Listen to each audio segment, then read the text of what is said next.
Hello, my friends. This, I hope, is going to be a good glazing video. I'll try to cram a lot into a short amount of time. I hope the sound quality is reasonable. Yeah, so we're going to jump right in. The first thing is deciding what pieces you're going to glaze on any given day. And that starts with rinsing them. And you want to either rinse them or wipe them with a damp sponge. If they're very thin, you wouldn't want to rinse them. And you want to do that first so that they can be evaporating while you're making your glaze decisions. So we're going to do that really quickly.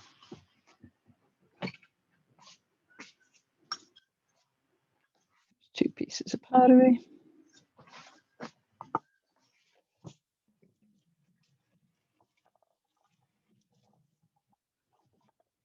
It's just that fast. The longer you hold it under the water, the more water will get into it and the less space there will be for the glaze, right? So I rinse and prepare everything I might glaze that day so that I'm good and ready. And I may or may not get to them at all. Certainly won't hurt to rinse them twice. The next thing that we're going to do is come over to the glaze board and make some decisions about what glazes we think are a good idea.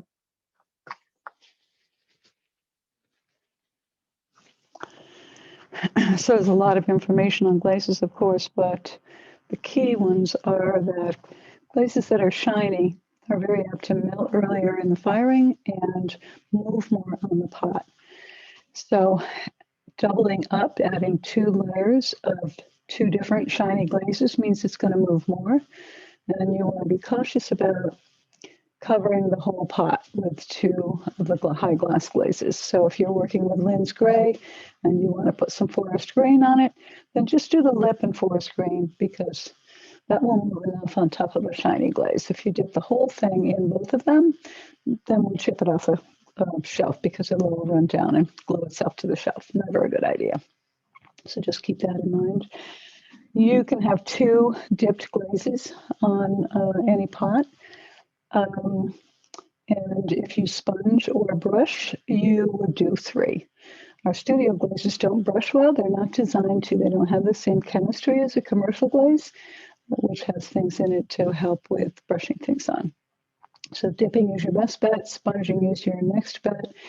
And then sometimes a large piece will actually pour over the glaze to hold a big tray up. You would stir the glaze up and pour over it. Okay. All right, we're going to peek down in here and see.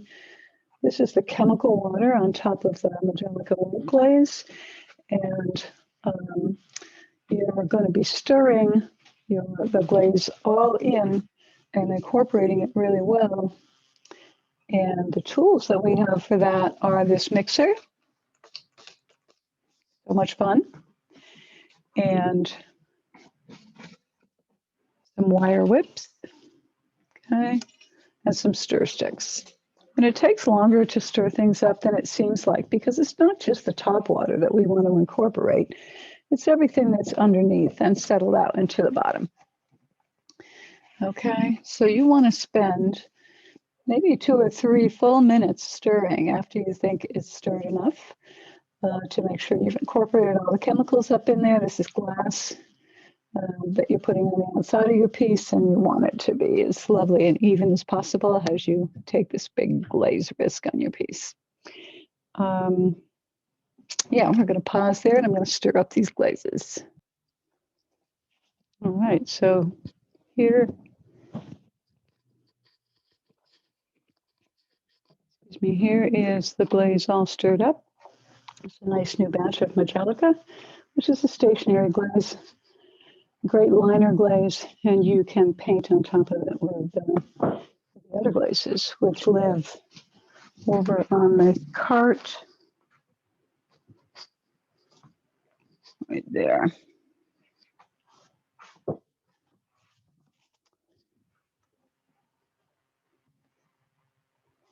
And I encourage you to, play with that. That's pretty fun. So I've got my glaze all stirred up. I'm keeping it simple for this. You might stir up all of them. You might stir up 3 of them. Meanwhile, your pots are drying over on the other space over here. So we have a couple of options with not having glaze on the bottom of our pieces. And if you're working in a white clay body, then you want to make sure that it's going to be white after the fact. These are not, these are salmon, both of them. So you might use the wax to seal the bottom of the piece. You would tear off a little bit of sponge and dip it in to the wax and then apply it to the bottom around like this. And then let that dry. Walk away from that, let that dry for a little bit, move on to your next piece. I only do this if I'm going to be dipping into a dark glaze like black, primordial. Those don't really clean out very well. If I'm going in any of the other glazes, I just ignore the bottom until I'm done and come back and deal with that, rubbing that glaze off. And I'm going to show you how that is, but that's pretty straightforward. All right, here's our sample, and here are some finished pots. So if you're going to do the inside of a pot a different color than the outside of the pot, do the inside first. Because when you pour the inside out, it's going to drip. And that may be lovely. That may be exactly what you want. And that looks good on this one, right? But on this one, it's really nice that it doesn't drip over the edge. So let's just do the inside of this pot with the white. So I've got a container here. It's stained but clean. And we're going to move this around so you can see it.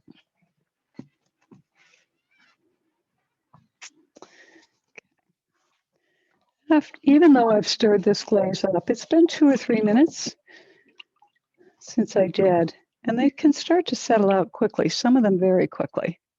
So you want to just pull the bottom up in so that the top isn't watery. You want a nice full coat of your glaze. So I'm going to dip this in.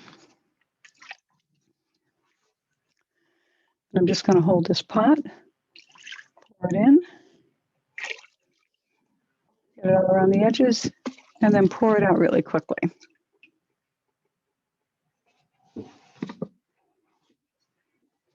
I think you can see that it dripped as promised. And so now I would stop and wipe this clean. And that's as simple as a damp sponge to wipe it back.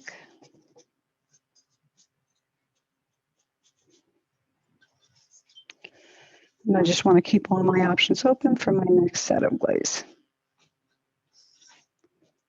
Okay. You might be able to see that there's more moisture in it because I just wiped it back. So I'm going to let this dry a little bit before I go into the next glaze.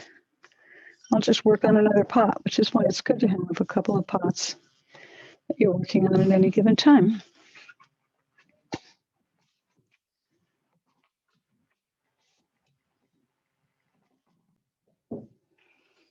All right, so I've stirred up, in this case, the walking palm.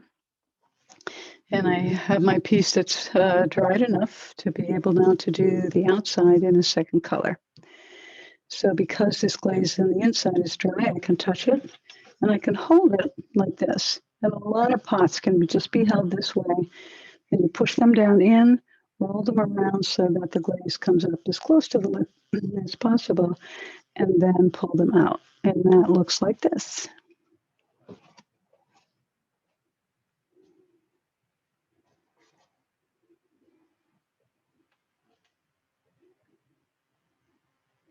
All right, and I think you can see that my lip is not covered, which is on purpose so that that wouldn't slide inside.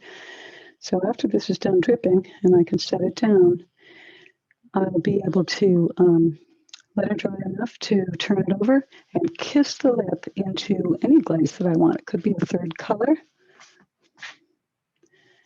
So you can see where the walking palm is. You can kind of see where the Majolica is, and I think you can see where it's not covered yet. And then I'm just going to set this down and let that dry.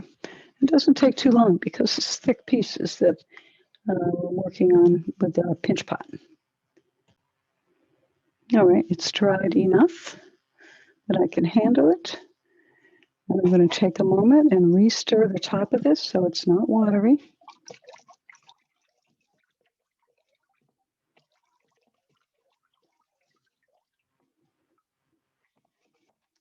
I'm just going to turn it over and kiss it in.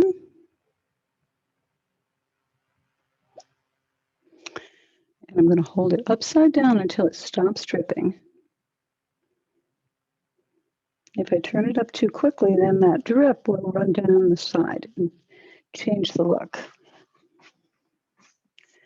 It'll either run down the inside or the outside.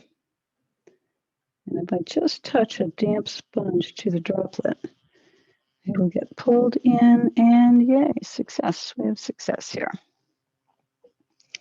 So this pot that I just glazed is going to look a lot like this one right here.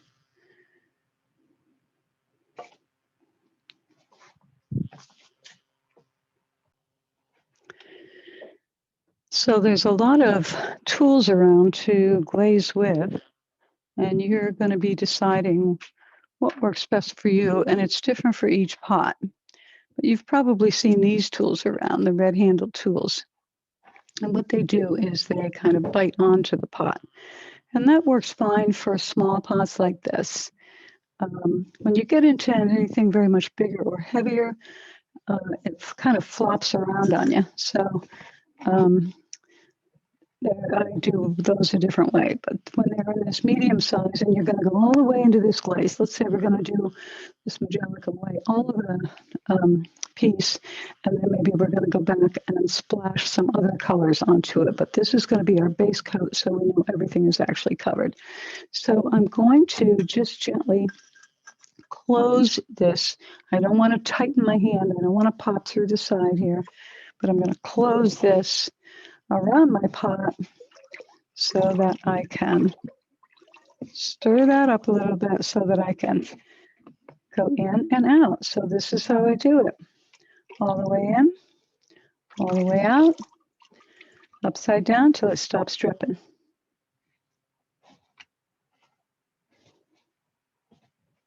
Yeah, and then that's it. So now I'm going to bring it over here and set this down. And no matter what, I don't want to touch that until it's completely dry. And you'll be able to see it drying. This one that we did earlier is already dry. A pot can't have any glaze on the bottom of it when it goes into the kiln. So if you didn't wax your pot and you're done glazing it, now you want to remove this. And you can remove it with a sponge. You can see how much of it comes off. Look, I did make something in 2020. I didn't think I had. But we also have this tray with a piece of carpet in it that is wet. So it's almost a shag carpet that's wet. And what we do is put our piece on it and rub. Left, right, or up, down, I should say, then left, right, and then take a look. So it came way up on this side, but not enough here. So I'm going to tip my pot and drag it across there again. And now I'm satisfied that the glaze is way back up in there. The glaze that sticks into your signature or your date or your impression on the bottom is almost never an issue when it melts because there's not much of it, so it doesn't come out onto the glaze shelf when the glaze becomes liquefied. All right, another way to apply glazes is with a brush. Commercial glazes are designed to do that.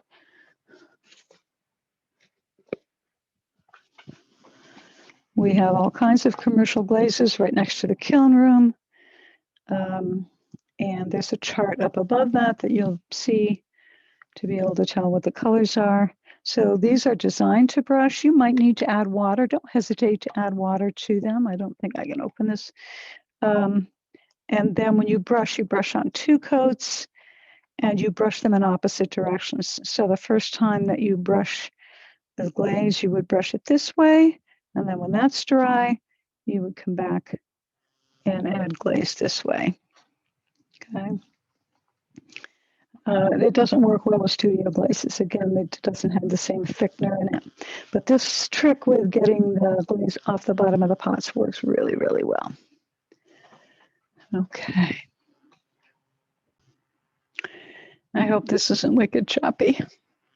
We'll learn how to do this 2-camera set, right? So sometimes after you've got this 1 coat of glaze on a pot, you want to do some decoration on it. So this could be with underglaze or with another glaze. In this case, I'm going to sponge it just to give an idea. This is the black glaze that we're going into because we haven't come over into this corner yet. So here's my pot. Here's a clean, damp sponge, and I have stirred up the black glaze really well so that I have some on the sponge. I don't want it to drip, so yeah, you pick a pattern or a non-pattern. You can see it's pretty nice coverage, just like that, right?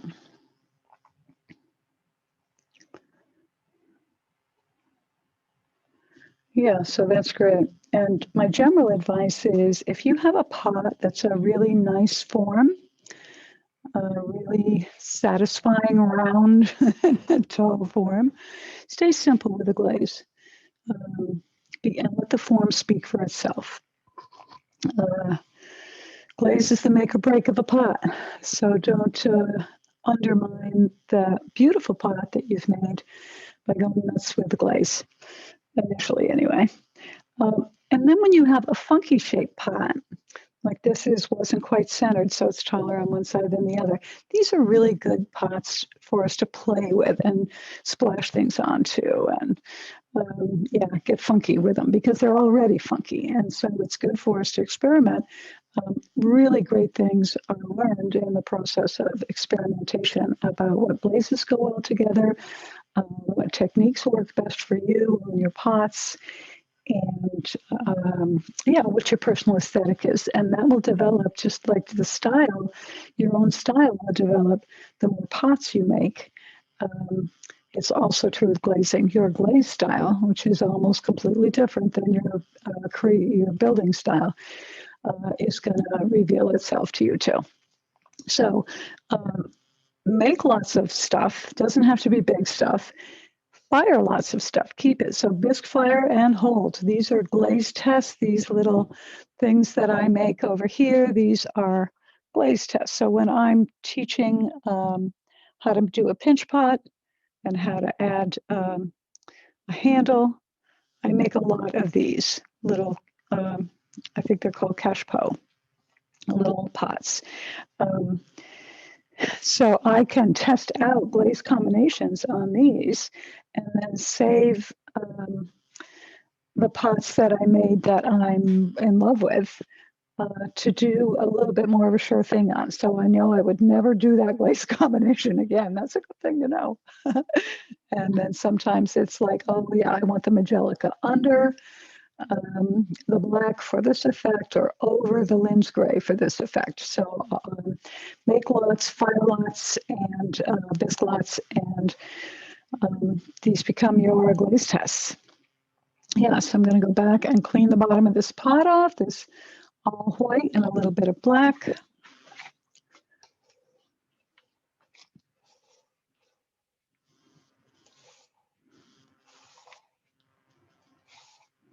Okay, and I hope you can see here with the using the carpet piece, but it actually not only cleans the bottom, but it cleans up around the corner. And then this is clean now of glaze. And this is actually thinner, this glaze right above it, because the carpet came up around the side when we were rubbing it. And that's really helpful to keep it from sliding down on the pot. to have that be a little bit thinner there. Yeah. So these pots are ready to go into the kiln. They go in the kiln room to the left behind the door. Yeah, that's what you need to know about basic glazing. All right, I'll see if I can think of anything else. All right, I thought of another thing that we want to tack on to this. So how to glaze a larger piece. So what happens if you can't get a whole piece in to the glaze at the same time and get it out is that you have to just think it through before you do it. So we're going to pretend this is a piece of pottery because I haven't made very much pottery in the last year, and so I don't have a lot of samples. But we're going to pretend that this is a tray, right? And that we are uncertain we can't get the whole thing in and out. So then what do we do? So if I think in 1/3, 2/3, that's going to help with making the glazing look intentional in the end. And that may make more sense later on, I'm not sure. So I'll show you that what I'm going to do is I'm going to stir this glaze up the top of it again in particular. And I'm going to put the tray in and I'm going to rock it a little bit from side to side. And what that's going to do is going to give me sort of an uneven line. So I'm going to put it in this way, can't really see it, and then I'm going to rock it. So I rocked it this way and it came up, and I rocked it that way and it came up. All right. And now I would take a few moments and I would let this dry. So I'm just going to set it down. And we're going to go talk about some glazes over here. So these are our most recent experiments. And what happens in the studio is that sometimes your glaze, the glaze that you're making, is to replace glazes that you already have. So this is the Majolica glaze. And I've put it onto the different clay bodies. So here it is on salmon, and here it is on the red clay, and here it is on the white clay. And the first dip goes all the way down to here. And then when that's dry, I dip it this way. So it goes all the way in the first time, and then it goes halfway in the second time. And what that does is shows us what 2 coats look like and what 1 coat looks like. But it's a little bit counterintuitive because it feels a little bit upside down. So each glaze is going to behave differently. And if you look at the edges of the glaze, you'll see whether it accents the texture or de-accentuates the texture. And that will make a difference as you're making your glaze choices. So if you've deliberately put a lot of texture on your pots, then you probably want something that will amplify that. But if you have a really smooth pot and there's a ding in one side of it that you don't want to show, then you might choose a glaze that covers more and doesn't really have a breaking issue. It doesn't accent where the break is. These are good examples of that. So this set of glazes is our Majolica to replenish. And then I'm working on a red glaze. We've got kind of a rosy color so far, but I'm going to push that over into more of a red. This is a deep green glaze. I thought I could maybe make something that would replace the commercial forest green that we have. We really like it, but if we can make it in-house, of course, that's better for us, right? But it actually is really quite dark. It doesn't have the luminosity behind it. It doesn't move around as much. So I'm going to play with this one. I'm going to play with making it move a little bit more by adding different chemicals to it. And then this is what we call Bell's blue. And this is a cobalt blue that stays blue even on the dark bodies. It's got a little bit of a break to it. It's really nice here on the white, you can see. Yeah, so again, 1 dip and then 2 dips. So that's how you're reading that. So I'll be leaving these on the table with this information with them, so you'll know what's going on and what you might anticipate next. There's a little loop here too. You kind of park this in your eye, and you're able to look closely at the glazes. So this may or may not matter to you, but it's an awful lot of fun for me to be able to put the loupe in and then look at the glaze in the light, and it shows me whether it's cracking, whether it's crazing, what the color is. Yeah, so don't hesitate to do that and explore your glazes a little bit in your studio, right? Yeah, so this is kind of dry. We're going to say it's dry. So here's this tray that we did, and we rocked it around. And actually, sometimes you get like a nice, you can kind of pull it up and let the glaze move when you're pulling it out. So it looks a little bit more like mountains. This looks like a hallway to me, or the end of a room, which would be pretty interesting to play with. So I could go right back into that white glaze again and dip it above this line. So it went above that. And then there would be one coat of the Magelica, one coat of the Magelica, and then where it overlapped, there would be two. So it would be whiter, especially if you're not on a white clay body. If you're on salmon or buff or red, it would really show. You'd have sort of two triangles here that were double. And as long as it looks intentional and it appeals to your aesthetic, then that's absolutely fine. But you also can go now into a different glaze color. And what happens when you overlap two different glazes is you actually get a third glaze. It's a third set of chemical ratios. And so that's how that works. So if I stir up this black a little bit, this is not my personal favorite combination. This is just what I thought would show well in this demo. This is not going to be dry enough, so it's going to come right off in my hand, but we're going to go for it anyways, okay? Yeah, so I wouldn't necessarily pick black over Magelica. It's not a recommendation. You're going to try all different kinds of things, right? All right, so now I'm going to go down into that. And I'm going to go at least far enough up to cover what wasn't covered. And then as you're doing that, you would decide, do I want a straight line across it? Right now, it's kind of 50-50. I'm not sure whether that's a great idea or not. In this case, we're going to leave it. But you could come all the way up to here, and then you'd have your crossover right here, and just white and just black. Could be pretty interesting effect. All right, I think that's pretty good for the basics of our glazes, and we probably will be replacing this video with something with better sound and maybe a little bit smoother as we learn how to do this. But I hope this is helpful and that you can come in and get glazing this terrific work that you're building. All right, have fun, take risks. Good luck.